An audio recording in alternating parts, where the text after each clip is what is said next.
Hace unos meses, escuchando una entrevista en YouTube, hubo algo que me llamó la atención y es que el entrevistador le preguntó al entrevistado su opinión sobre algo. Y la respuesta fue: no lo sé, no tengo una opinión formada todavía. Yo me quedé con eso porque me da la sensación de que hoy en día hay que tener una postura clara sobre cualquier cosa que te puedan preguntar. Y esa persona simplemente dijo que no, que todavía estaba en ello, y es algo que me pareció tan valiente como inusual, porque creo que nunca antes había sido tan fácil tener opiniones rápidas y prestadas, y también tan difícil darse cuenta de que lo son. Eso me llevó a tirar del hilo y a preguntarme cuántas de las cosas que pienso, quiero o doy por sentadas son realmente mías, y cuántas las he ido absorbiendo sin darme cuenta, especialmente en los últimos años. Así que de eso vamos a hablar en el episodio de hoy, de cómo recuperar nuestro criterio en un contexto que está diseñado para darte la información y las ideas ya masticadas. Por ejemplo, ves un reel de 30 segundos sobre un tema complejo y ya tienes una postura. Abres ChatGPT y te da una respuesta antes de que hayas terminado de formular la pregunta. O entras en redes y ves lo que el algoritmo decide que tienes que ver y no lo que tú has decidido buscar. Y todo esto pasa tan rápido que no hay un espacio para que pueda procesarse. Y no es que las redes o la IA sean el enemigo, de hecho yo uso ambas, pero hay una diferencia entre usarlas para facilitarte algo y usarlas para ahorrarte pensar. Y esa segunda, repetida en el tiempo, va calando, porque poco a poco vas perdiendo el hábito de llegar a tus propias conclusiones, y cuando eso pasa durante suficiente tiempo, empiezas a dudar de si lo que piensas es tuyo o es una mezcla de lo que has ido absorbiendo sin darte cuenta. Y yo creo que hoy esa es una de las preguntas más importantes que nos podemos hacer. ¿Eso lo pienso yo o es algo que he absorbido? Porque una cosa es inspirarte en alguien y otra es empezar a pensar igual que todo aquello que consumes, sin darte cuenta de cuándo y cómo cruzaste esa línea. Leí hace poco una entrevista a Johann Hari, escritor que lleva años investigando sobre la crisis de atención. También hace tiempo que leí su libro El valor de la atención y que aprovecho para recomendar. Y decía que durante mucho tiempo pensó que era culpa suya cuando sentía que su capacidad de concentración empeoraba, como que algo fallaba en él, que le faltaba fuerza de voluntad. Y lo que descubrió investigando es que había fuerzas muy grandes y muy bien diseñadas que nos roban la atención de forma sistemática. Por tanto, no se trata de una cuestión de autodisciplina individual, sino de un problema estructural. Y lo digo porque no quiero que este episodio se convierta en una lista de cosas que estamos haciendo mal. Va más bien de entender qué está pasando para poder tomar decisiones más intencionales desde ahí. Hace 20 años la capacidad de atención enfocada promedio era de unos 2 minutos y medio. Hoy está en torno a los 45 segundos y es lo que le ha pasado a nuestra capacidad de sostener un pensamiento sin interrumpirlo. Mientras tanto, en España pasamos una media de casi 2 horas diarias en redes sociales, y en Latinoamérica las cifras son más altas y superan las 3 horas. Esos son horas de consumo fragmentado, de piezas de contenido que duran segundos y de pasar de una cosa a otra. Aquí la neurocientífica María José Rubio lo explica muy bien. Dice que el cerebro es plástico, se adapta a lo que hacemos de forma repetida, y si lo entrenamos en la fragmentación, en la urgencia y en ese consumo rápido de estímulos, se vuelve más eficaz en eso, pero menos competente para sostener la atención, tolerar el aburrimiento o profundizar. Y usa una analogía que me encanta, y es que igual que el cuerpo se resiente con el sedentarismo, también la mente se empobrece cuando vive instalada en la sobreestimulación. Así que no es que pensemos menos, sino que pensamos peor, más deprisa y también con menos profundidad. Y eso lo notamos en cosas muy cotidianas, como que el leer un artículo de 7 minutos hoy ya se siente como un esfuerzo, que a veces cogemos el móvil sin saber muy bien para qué. Y también que hay conversaciones donde cuesta seguir el hilo durante un tiempo seguido, y eso es lo que le está pasando a la atención de manera generalizada. Y hay algo sobre la dopamina que también me parece importante traer aquí, y es haber construido ecosistemas digitales que la estimulan de manera continua e intensa, y eso hace que lo cotidiano empiece a parecernos poco.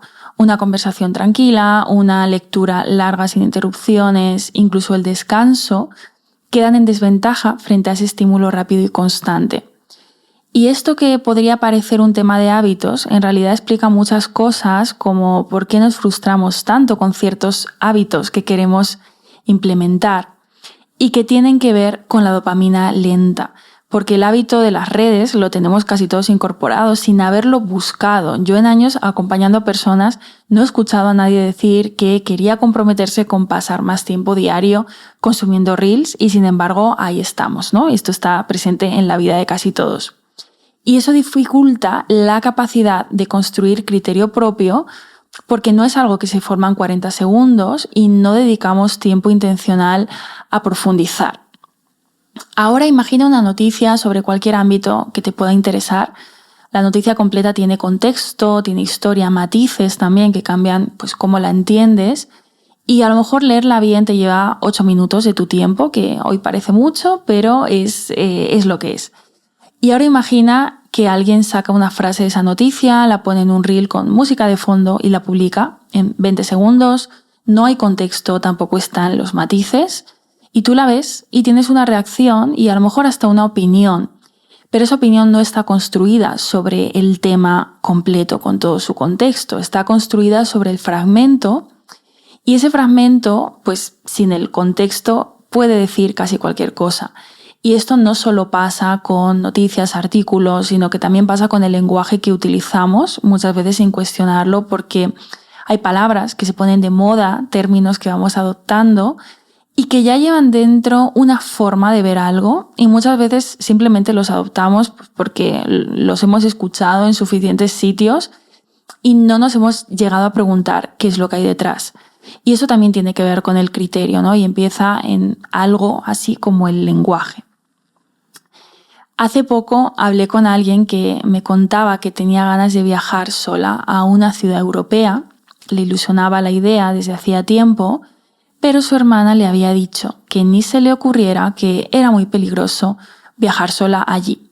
Y esa persona se había quitado la idea de la cabeza porque alguien cercano a ella, como era su hermana, con buena intención, le había plantado una semilla que se había instalado como una verdad.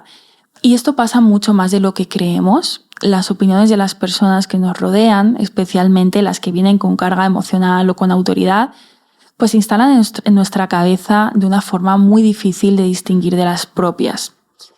No se trata, por supuesto, de no escuchar a las personas cercanas, solo que hay una diferencia entre escuchar una perspectiva y adoptarla como realidad sin verificarla, por lo que también es completamente legítimo cuestionarnos las ideas que vienen de nuestro entorno más cercano.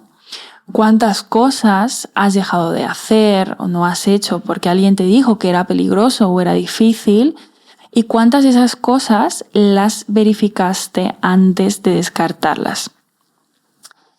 También hay algo que me resulta muy revelador de los entornos en los que nos movemos, y es qué es lo que se halaga, qué es lo que se celebra y también qué es lo que recibe más atención.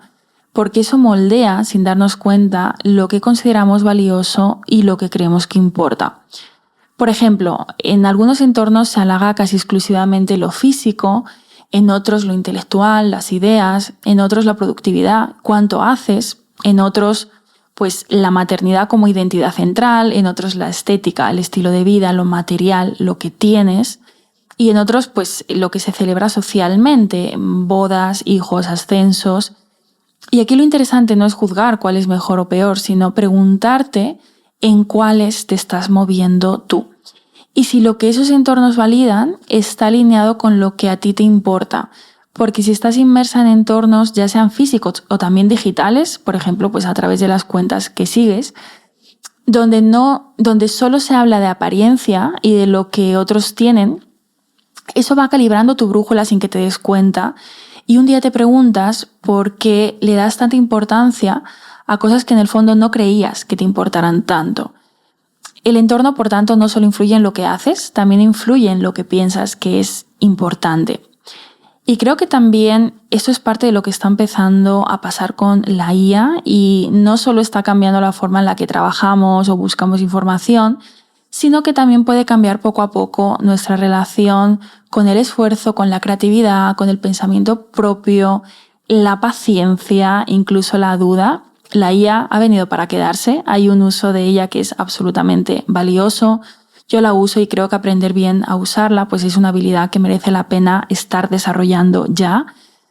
Y también hay algo que me parece importante traer aquí, y es que cuando le pides a la IA que piense por ti, que tome decisiones que son tuyas o que escriba lo que tú deberías haber escrito, al final estás delegando algo que solo tú puedes hacer. Y es muy tentador cuando vas con poco tiempo o hay cansancio de por medio. O sea, esto no lo digo desde el juicio, sino porque creo que merece la pena ser consciente de cuándo lo estamos haciendo y a qué responde eso. María José Rubio también habla de esto específicamente en relación a los chatbots. Cuando dejamos de buscar, comparar, recordar o argumentar, entramos en una forma de sedentarismo cognitivo. Igual que el cuerpo se resiente cuando no se mueve, la mente se resiente cuando deja de hacer ese esfuerzo, y cada vez que lo delegas, pues ese músculo se usa un poco menos. Y hay algo más que veo venir aquí y que creo que vale la pena anticipar. En un mundo donde cada vez más contenido está generado por la IA, lo que va a diferenciarse es la voz propia, esa perspectiva que es genuinamente tuya. El punto de vista que nace de tu experiencia, la conexión de tus ideas, tu criterio propio, y el contenido mediocre va a pasar a estar decente. Con la IA eso ya está ocurriendo, pero el que implica pensamiento propio, el que tiene esa voz que se nota como tuya, pues ese es el que va a sobresalir, y eso empieza por recuperar o fortalecer el hábito de pensar por ti, de dedicar tiempo a pensar. Y si escuchando esto te gustaría que preparase un episodio sobre cómo uso la IA desde mi visión personal y mis límites, escríbemelo en los comentarios de Spotify, de YouTube o también de Instagram, que me puedes encontrar en lady.meraki. Antes de pasar a la parte práctica de hábitos, quiero también dejarte algunas preguntas para que te las puedas llevar y responder con calma. Son 3. La primera es: ¿cuánto espacio le das en tus semanas a pensar por ti misma? La segunda: ¿utilizas la IA para pensar mejor o para pensar menos? ¿Y de dónde vienen la mayoría de las opiniones que tienes hoy? Esas no son preguntas con respuesta correcta o incorrecta, simplemente pues para ver dónde estás. Y ahora vamos con los hábitos que a mí me están funcionando para cuestionarme, para crear criterio, para consumir contenido sin volverme loca en esta era de crisis de atención. Así que, como siempre digo, experimenta, quédate con lo que te sirva y descarta lo que no. El primero es conectar conmigo antes de consumir cosas fuera. Por las mañanas, antes de coger el móvil, antes de ver qué está pasando fuera, hay una práctica que me ancla a mí primero. Para mí, en este caso, es la rutina de mañana. Trato de que pasen un par de horas hasta que pongo los datos y el wifi. Hay días que pueden ser más, otros menos, pero creo que es factible para casi todo el mundo dejar al menos 15 o 30 minutos. Puede ser cualquier cosa que te conecte a ti antes de que empiece el ruido. A lo mejor es respirar, es escribir, es sentarte en silencio con un té, es hacer algo de movimiento. Y aquí la idea es simple. Si lo primero que haces, nada más abres los ojos, es meter información externa en tu cabeza, pues el día empieza desde fuera. Y si lo primero es conectar contigo, el día empieza desde dentro. Y eso también cambia el tono de cómo vas procesando lo que viene después. El segundo es que las ideas nacen primero sobre papel. Y antes de dar vida a una idea, lo que hago es primero escribo y vacío todo lo que ya sé sobre ese tema, busco en mis fuentes internas, conocimientos, experiencias, vivencias, años acompañando a personas, y extraigo lo que hay en mí antes de acudir a fuentes nuevas. Porque si voy directamente a buscar fuera, lo que encuentro puede moldear o contaminar lo que había pensado yo. Y muchas veces pues lo que tenía dentro era más mío de lo que pensaba. Entonces esto aplica a decisiones, opiniones, a creación de material y, por ejemplo, los episodios de este podcast trato de que primero nazcan sobre papel, en borrador y si puede ser en la naturaleza, pero esto ya es un extra. El tercer hábito es buscar activamente en lugar de consumir aquello que me aparece. Eso es algo que se lo escuché en una entrevista a Ana Milán y me pareció muy sabio, y decía que en su rutina de mañana hay un momento de aprender algo nuevo, pero es algo que ella busca activamente en YouTube, ¿no? No lo que el algoritmo decide enseñarle, y puede ser una curiosidad o cómo vive la gente en otro lugar del mundo, un tema que le interesa. La diferencia entre buscar y recibir directamente parece pequeña, pero no lo es, porque cuando buscas ejerces criterio. Quiero saber sobre esto específicamente, ¿no? Y cuando directamente lo recibes, pues es algo que también estás delegando en ese momento.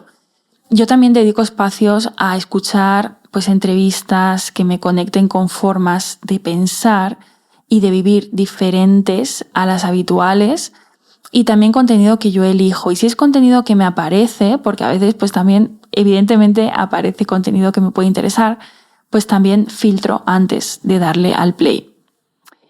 El cuarto es usar la IA para que me devuelva la pelota. En lugar de pedirle respuestas, pedirle preguntas. En lugar de que me diga qué pensar, que me ayude a pensar mejor. Que me haga preguntas sobre eso que me estoy planteando, que me pida que justifique mi postura o que haga de abogada del diablo. Y eso para mí es usar la IA para expandir mi criterio, no para sustituirlo.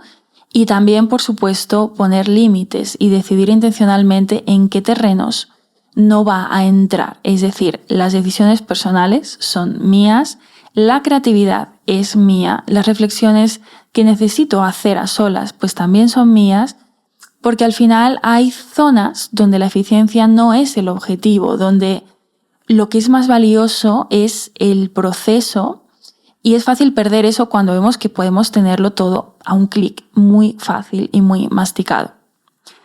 El siguiente hábito es darle espacio a lo que acabo de consumir. Y este hábito es relativamente reciente para mí y me encanta, y es que cuando termino de ver una película o cuando termino un libro, un vídeo, un episodio, una entrevista, antes de pasar a lo siguiente contenido o seguir con mi vida, paro, aunque sean 5 minutos, y me pregunto qué me llevo, qué pienso yo de esto y con qué me quiero quedar, y también qué puedo aplicar a veces. Porque sin ese espacio, la información entra pero no se termina de asentar, y a veces pues se convierte solo en más ruido. El siguiente hábito es leer y escuchar opiniones diferentes a lo que ya pienso, y esto no lo hago para cambiar de opinión necesariamente, sino para entender por qué pienso lo que pienso, porque si solo consumo aquello que confirma mi postura, nunca sabré si es mía de verdad o simplemente pues que es algo que nunca he cuestionado. Y a veces en esa lectura encuentro matices que no esperaba o confirmo lo que pensaba, pero desde un lugar más sólido, desde diferentes perspectivas. Entiendo también las motivaciones de otras posturas, aunque no las comparta.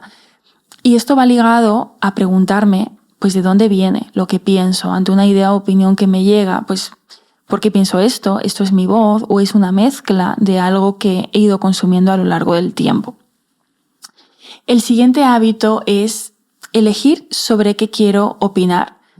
Eso es algo que me parece muy liberador y que también aplico cada vez más, inspirada por lo que compartí al inicio del episodio. Y es que no hay tiempo material para formar opiniones sólidas de absolutamente todo. Pretenderlo también puede ser agotador y muchas veces lleva a opinar desde la reacción y no desde el análisis. Así que lo que hago es hablar sobre aquello a lo que he dedicado tiempo previamente, y de lo que no, simplemente me limito a escuchar. A mí me encanta pararme a escuchar y a ser una mera observadora muchas veces en los círculos en los que estoy, porque hay temas en los que todavía estoy formando una opinión o ni siquiera me estoy planteando tener una, y eso también está bien, porque pienso que no hay que tener una postura sobre todo. Así que para mí el criterio propio es adueñarte del proceso por el cual llegas a tus propias conclusiones, y eso hoy es casi un acto de resistencia. Así que antes de terminar este episodio te doy 2 preguntas para llevarte, que son: ¿qué es tuyo de verdad y cómo lo sabes? O sea, ¿cuál ha sido también ese proceso para llegar ahí? Si estás escuchando esto y has pensado en alguien a quien le pueda servir, envíale este episodio. Y si te ha aportado algo, valorar el podcast con 5 estrellas en Spotify es la forma más sencilla de mantener el espacio y ayudar a que llegue a más personas. Si estás en YouTube y todavía no te has suscrito, me alegrará mucho tenerte por allí también, porque además de los episodios, estoy empezando a subir otro tipo de contenido más específico para esta plataforma. Así que nos escuchamos en el próximo episodio. ¡Chao!